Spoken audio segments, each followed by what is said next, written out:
Que signifie être chrétien? Il y a beaucoup de gens sur la terre qui se disent chrétiens. Mais ces 2 milliards de professants, sont-ils vraiment tous de vrais chrétiens selon la définition que la Bible donne de ce mot?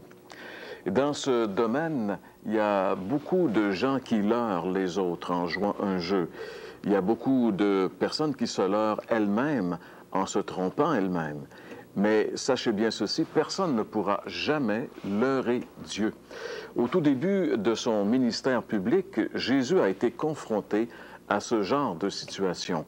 Lors de son premier voyage à Jérusalem en tant que ministère public, Jésus avait prêché, il avait fait des miracles et beaucoup de personnes avaient été étonnées de voir ce personnage qui sortait de l'ordinaire. Alors beaucoup ont cru en lui, mais la Bible nous dit que c'est pas parce qu'il disait croire en lui que ça faisait d'eux nécessairement de vrais chrétiens. Et c'est justement ce que l'apôtre Jean a écrit dans son évangile et qu'on pourrait lire ensemble en Jean chapitre 2, les versets 23 à 25. Il est dit ici que pendant que Jésus séjournait à Jérusalem pour la fête de Pâques, beaucoup de gens crurent en lui en voyant les signes miraculeux qu'il accomplissait. Mais Jésus ne se fiait pas à eux, car il les connaissait tous très bien. En effet, il n'avait pas besoin qu'on le renseigne sur les hommes, car il connaissait le fond de leur cœur.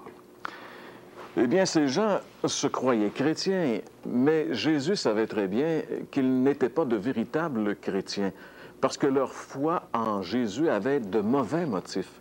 En réalité, la foi en Christ qui nous permet de devenir chrétiens, c'est la foi qui fait qu'elle est placée en Christ parce qu'elle reconnaît en Christ le Sauveur de ses péchés. Non pas un homme qui avait des beaux discours ou encore un homme qui avait la puissance de faire des miracles. Tous ces signes-là et même la façon dont Jésus parlait démontraient qui il était, mais fallait-il encore mettre sa foi dans ce qu'il était venu faire pour vraiment avoir ou devenir chrétien. Jésus a déclaré qu'un véritable chrétien était quelqu'un qui répondait à au moins 4 conditions. Et nous allons rapidement examiner chacune de ces conditions pour vérifier, à savoir si oui ou non nous sommes un vrai chrétien. La première condition, nous la retrouvons dans l'Évangile selon Luc au chapitre 13 et au verset 3. Nous lisons ceci. C'est Jésus qui parle et il dit « Si vous ne vous repentez pas, vous périrez tous. » Donc, selon Jésus ici, un véritable chrétien est quelqu'un qui a connu une expérience que la Bible appelle la repentance. Impossible d'être un vrai chrétien sans avoir passé par une véritable repentance. Vous vous demandez peut-être qu'est-ce que c'est que la repentance? Qu'est-ce que Dieu attend de moi finalement? Eh bien, le mot français repentance, c'est la traduction d'un mot grec. C'est le mot métanoïa. Encore là, ça ne vous dit peut-être pas grand-chose, mais peut-être que vous connaissez l'expression métamorphose qui signifie un changement de forme, comme par exemple la chenille qui va se métamorphoser en papillon. Dans les deux mots, métanoïa et métamorphose, il y a le même préfixe qui est le mot méta en grec, qui signifie un changement. En réalité, la repentance, c'est un changement. C'est un changement au niveau de notre attitude. Par nature, on ne veut rien savoir de Dieu, on vit notre vie dans l'indépendance, on veut s'amuser, on veut avoir du plaisir, on veut faire de l'argent. Mais un beau jour, peut-être que notre conscience est reprise et puis elle nous parle. Elle nous parle au point de nous rappeler qu'on n'est pas correct, qu'on est pécheur et qu'on doit changer d'attitude face à Dieu. C'est ça la repentance. C'est accepter de voir les choses comme Dieu les voit. La repentance, c'est accepter ce que Dieu dit de moi et ce qu'il dit de lui. La repentance, c'est reconnaître que Dieu est saint et que moi, je suis un pécheur. Dieu me dit dans sa parole que je suis esclave d'une puissance qui m'habite et qui me pousse à me révolter contre Dieu. Cette puissance me rend égoïste et fait de moi-même le Dieu de ma vie. Et ça, c'est vrai pour tous les êtres humains qui vivent sur la planète. Cette puissance, la Bible l'appelle le péché. Et la repentance, c'est justement reconnaître ce fait et vouloir changer les choses. La repentance, c'est reconnaître que je suis un pécheur et qu'à cause de cela, je suis en train de scraper ma vie et que je suis tout à fait incapable de m'en sortir moi-même. La repentance, c'est reconnaître le péché dans ma vie et avoir le désir de changer les choses. Et comme seul Jésus peut vraiment changer ma vie, c'est venir à lui dans la foi, en abandonnant tout péché et en lui donnant ma vie pour qu'il en fasse ce qu'il veut. C'est ça la repentance. Et Jésus dit, si vous ne vous repentez pas, vous périrez. J'aimerais te poser la question, as-tu changé de vie? As-tu abandonné tout péché? Jésus a dit que sans repentance, il était impossible d'être un vrai chrétien. Donc, première condition pour être un vrai chrétien, c'est se repentir, c'est avoir passé par une expérience de repentance. La deuxième condition, on la retrouve dans l'Évangile selon Matthieu au chapitre 18 et au verset 3. Et encore ici, il est question d'une parole de Jésus qui dit ceci. Jésus qui s'adressait à la foule dit, « Si vous ne vous convertissez pas, vous n'entrerez pas dans le royaume de Dieu. » Alors, ici, Jésus déclare qu'il est impossible d'être un vrai chrétien, qu'il est impossible, si vous voulez, d'entrer dans le royaume de Dieu, c'est une définition, sans une véritable conversion. Comme pour le mot repentance, le mot conversion, ce n'est pas un mot qui est très usuel. On va essayer d'en comprendre le sens. C'est la traduction française du verbe grec strépho, qui signifie littéralement se retourner, ou enfin se tourner vers. C'est-à-dire que je m'en allais dans une direction, se convertir, c'est changer de direction. On pourrait dire, par exemple, je m'en vais dans une direction, la repentance, c'est arrêter, et la conversion, c'est maintenant me diriger en sens inverse. Alors la conversion, c'est se détourner de quelque chose pour se tourner vers une autre chose. Eh bien, si la repentance est un changement d'attitude, on peut dire que la conversion, c'est un changement de direction. Une véritable conversion, c'est un changement complet d'orientation, c'est un volte-face entier vers le Seigneur. La Bible nous révèle que, par nature, nous tournons tous le dos à Dieu. On le fuit. On marche dans la direction opposée de Dieu. La conversion, c'est un acte de volonté qui produit justement un changement d'orientation radicale. L'apôtre Paul utilise ce mot lorsqu'il rappelle aux chrétiens de la ville grecque de Thessalonique leur propre conversion. On peut lire ensemble, si vous le voulez bien, dans la première lettre de Paul aux Thessaloniciens, chapitre 1 et le verset 9. Je lis dans la version du Sommeur, qui est peut-être un peu différente de votre version. Et on lit comme suit. On raconte en effet quel sujet, à votre sujet, pardon, quel accueil vous nous avez réservé et comment vous vous êtes tourné vers Dieu en vous détournant des idoles pour servir le Dieu vivant et vrai. Dans ce verset, dans la version Sommeur utilise la définition du mot conversion en disant « vous vous êtes détourner des idoles pour servir, pour vous tourner vers Dieu. » Et c'est la vraie définition. Mais dans certaines versions, ici, le mot conversion est là. Comment vous vous êtes converti à Dieu. Alors, voyez-vous, qu'on utilise quelque versions que ce soit, si on est conforme à ce que la Bible dit, on revient toujours à la même chose, c'est-à-dire que la conversion, c'est un changement de direction. Dans la Bible, la conversion n'est jamais une conversion, par exemple, à un groupement. Avant, j'étais dans telle religion, maintenant, je me suis converti à une autre religion. C'est possible de faire ça, mais ce n'est pas la conversion selon la Bible. Changer de religion, ce n'est pas la conversion selon la Bible. Changer d'église, ce n'est pas la conversion. Dans la Bible, la conversion est toujours la conversion à Dieu. On se convertit à Dieu. On se tourne vers Dieu. Et s'il faut absolument se convertir, c'est parce qu'on ne naît pas chrétien. On ne vient pas au monde chrétien. On devient chrétien par un choix volontaire. Un jour, on décide, parce que Dieu nous a montré que nous étions sur la mauvaise direction, on décide de changer de direction, de s'engager à marcher avec Dieu. J'aimerais te poser la question, est-ce que tu t'es déjà converti au Seigneur? Ta vie a-t-elle changé de direction? Jésus a dit qu'un vrai chrétien, c'est quelqu'un qui s'est converti.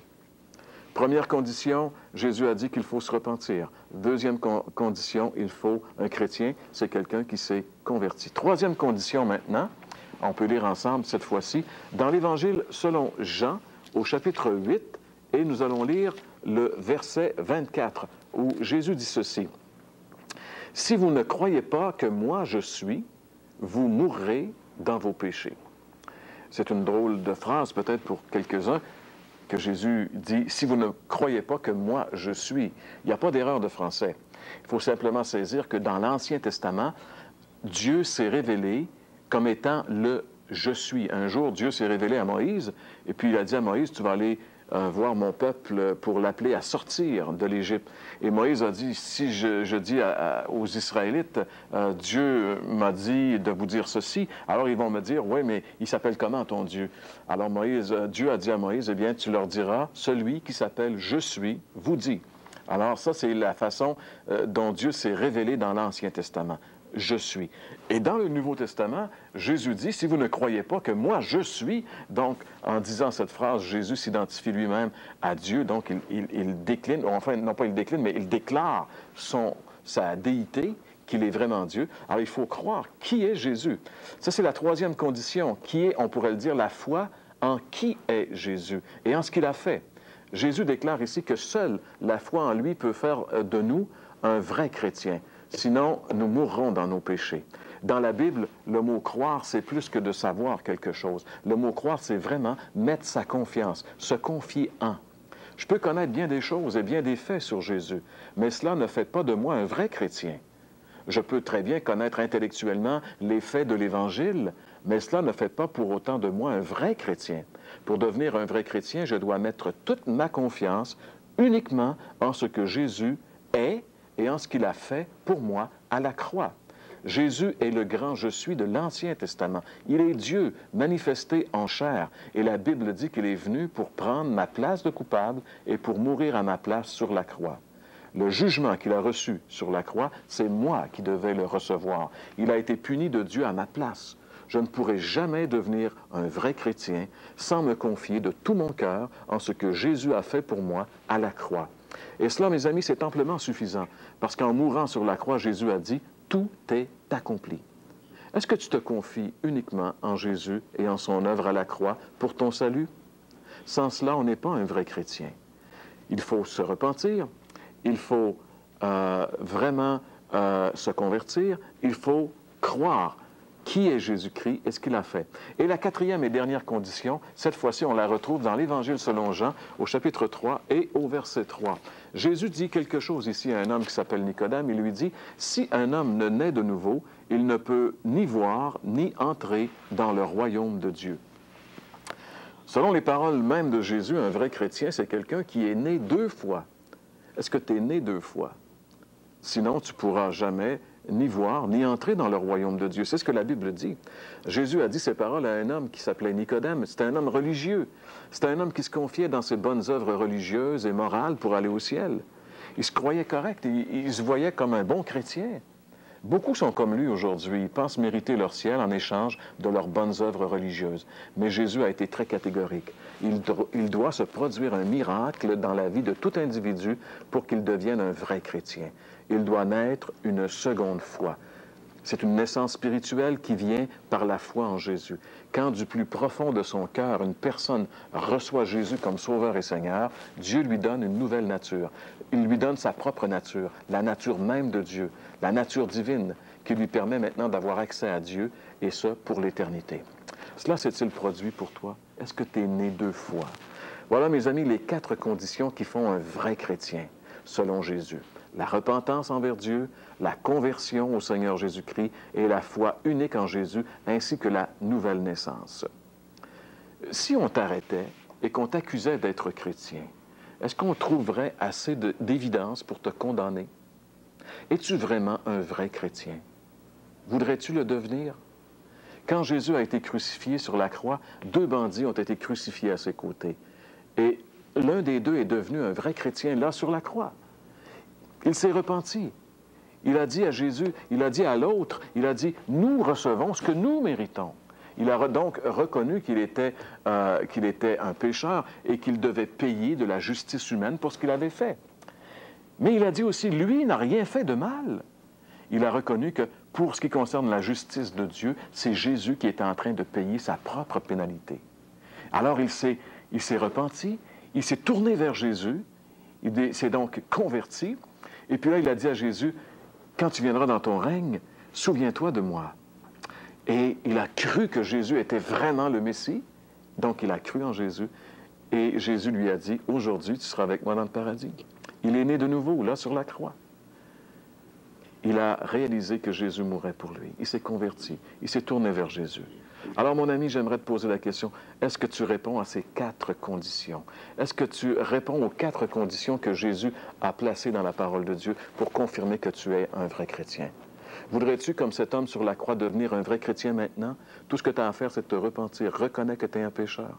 Crois que Dieu t'aime, qu'il a donné son Fils sur la croix pour toi. Et invite-le maintenant qu'il en est temps. Aujourd'hui, maintenant, simplement, tu peux lui dire, Seigneur, je reconnais que c'est mes propres péchés qui t'ont fait mourir et souffrir sur la croix. Seigneur, je te demande pardon et je te reçois maintenant comme mon Sauveur. Et mon Seigneur, viens, prends ma vie et fais de moi ce que tu veux.